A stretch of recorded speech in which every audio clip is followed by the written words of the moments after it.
Now let's celebrate today. We're celebrating the women today all over the world. For this morning, let's look at the women in the private sector, how they are coping the competition, especially in the male-dominated sectors, ICT, for instance. So today, March the 8th, the world marks International Women's Day, a day to renew collective commitment to achieving gender equality. This year, the theme is Invest in Women to Accelerate Progress. You know, they say educate a woman, you educate a nation. Well, let's speak to the Group Managing Director of Chams PLC, Mrs. Mayowa Olanio. She joins us, busy schedule, couldn't be here in person, unfortunately, but we celebrate this woman who is the first female Group Managing Director of that company. Ms. Olanio, good morning and good to have you on the show. Happy International Women's Day. Good morning. Thank you for having me. Yeah. Good morning. I guess I should also say congratulations also. Last year, 2023, your company was the second best performing at the NGX, but good enough, even the best performing was also led by a woman. It's also led by a woman, that Transcorp. So, I mean, I think we're breaking boundaries everywhere. But this conversation... Yes, this conversation of equality, gender equality, have we gone beyond the talking to the doing in Nigeria? Has the narrative changed in recent times? Thank you so much. Once again, good morning, and thank you for having me. Yes, of course, we've gone beyond the narratives in Nigeria. A lot has been done, but there's still need for us to accelerate the progress. I align with the themes of this year's International Women's Day. We have achieved a lot, but we are not where we ought to be yet. There's still a lot of area where we need the women, the girls, to participate very well.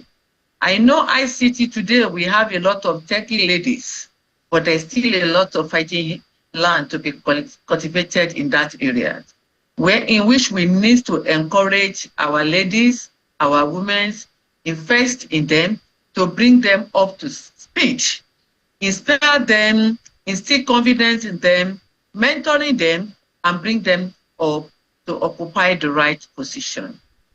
So share with us your experience. You're in the ICT. You are the first Group Managing Director of your company in ICT, which we know is mostly, you know, male-dominated. How did you get to this position? How easy or difficult was it? And how easy or difficult is it running this group of companies with a lot of men, I presume, around you? Thank you so much. Of course, when I came in, we have very few ladies within the system. We have to work together with a lot of men. But passion counts. Determination is important. When you are working with opposite sex and you want to make an impact. So we work, but good enough. Chams environment is a value-driven environment where everyone is recognized equally. That actually counted for me. It is a place where gender is not really an issue. But notwithstanding, as a woman in an industry where you have a lot of them as men, population about 90% as men, you need to work hard to do extra work for you to be able to establish your footprint in that place. That is what counted. It's not that there won't be some challenges. Yes, I recognize challenges. But for my person, I dare challenge a lot because I like to learn new things. That actually helps. I believe that if men can code, probably the women can do better. Even the men can do a lot more that are free. We have a lot of successful tech ladies. And I look at them as mentors. I work with some of them, and I was able to climb up the ladder. And in managing the organization, as we all know, women actually stand to be the best administrators. So when I came in, I have to do a little bit of restructuring within the system strategy and be properly focused as a woman to bring some people up. I want to say kudos to Wimbis, one of the people that visited that we discussed and how we could align, and a lot of their suggestions were implemented. And I could see how it paid Chams and today we're reaping the dividends of that in the organization. But more importantly, I will say that we need to upscale a lot of women in this industry. We need to mentor some of them. Networking is important. As I said, I leverage a lot of women. Networking is important for proper positioning and to be able to take advantage of opportunity when it presents itself. This helps a lot in performance. And in performance, in order to establish us in the proper position. Positioning is very key. I work on that a lot as in a lot. I have some mentors in the industry that are women that helps on that. And I was able to position myself as well position the organization. Thank you. Thank you for sharing those tips. But now let's look at the theme for the year, investing in women. When you look around you, even outside your industry, the ICT, what areas do you think investing in women should be prioritized? And what level of women do you think should be first given focus at this time in Nigeria? Thank you so much. Investing in women is investing in a nation. Quite all right. Because women give a lot of value. But for now, what area do we need to prioritize? We know, one, I will say in technology, startup is key for us to prioritize and support women to start up their own business. We have a lot of them at management level. They are managing, but they can do a lot better.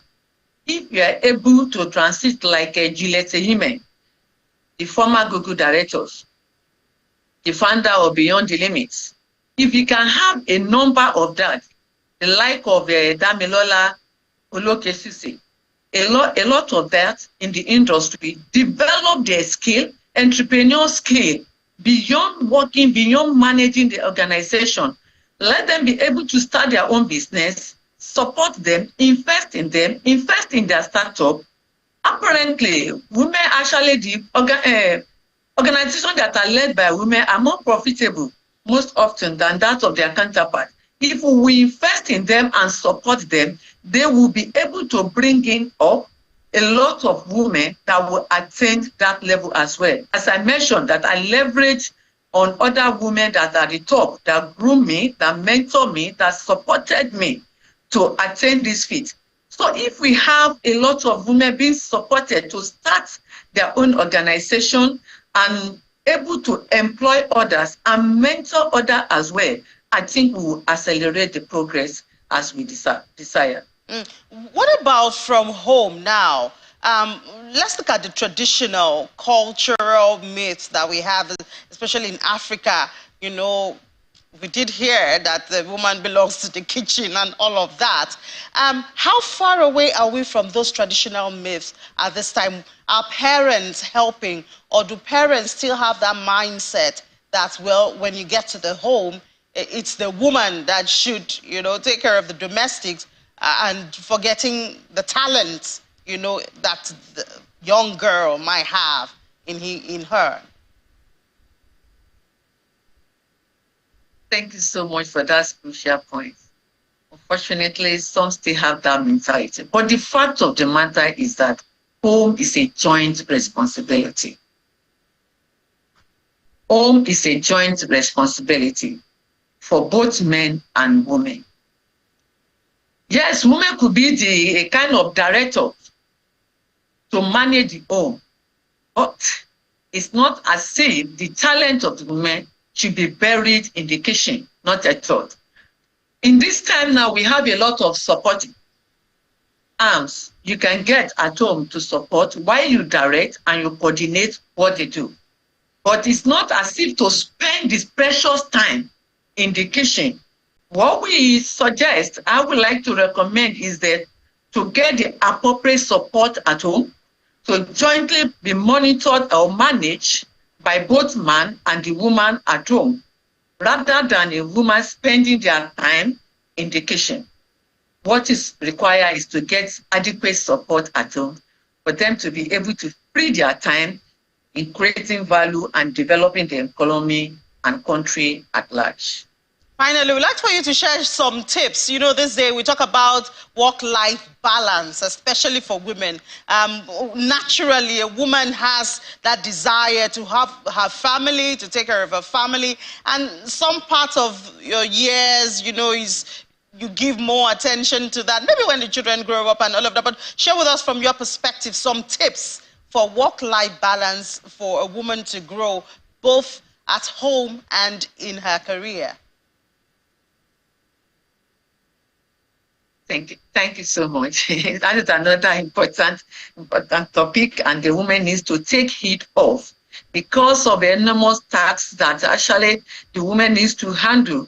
They tend to work from the office to home, but it's important for its sake and for a lot of reason for us to live a life balance, work-life balance. What are the things we need to do? What matter, number one, is planning. Planning, and planning. Even in the office, if you don't plan, you tend to do all the works. And before you know, you will wear out and objective will not be achieved. So you plan and you delegate. Having proper people to support you in the office will help you to free some time for you to stay back, review your work, and relax at work. This is the same thing we need to replicate at home fronts as well. Even when you are at the teaching stage where you have to attend to the kids at their early stage as well. As I said earlier, support is important. Get a support that can give you comfort and delegate. Let your role become a supervisory role at home, at office, in such a way that you would be able to see every aspect of things that are being done at home. And that will enable you to relax and be able to take your time to support as well. Again, the counterparts, the men, the father in the house has important role to play in this. I would suggest, like I did, I have a timetable and I have a roster in my own house.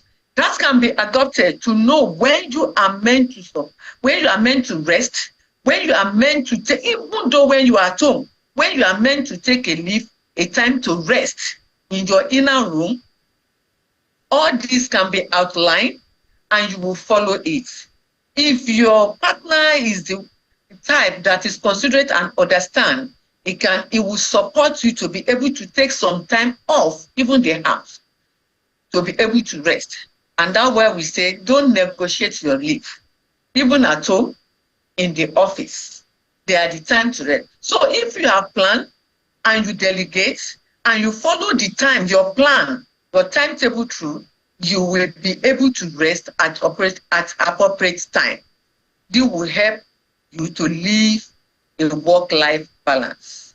Thank you so much, Mr. Lani. If I didn't hear anything you said, I heard having a timetable and following through with that timetable. I'm sure a lot of people will say, oh, why didn't I think of this? Or a lot of people are already practicing that. But thank you so much. Group Managing Director of Chams PLC, Mr. Lani. Thank you so much. Thank you for having me.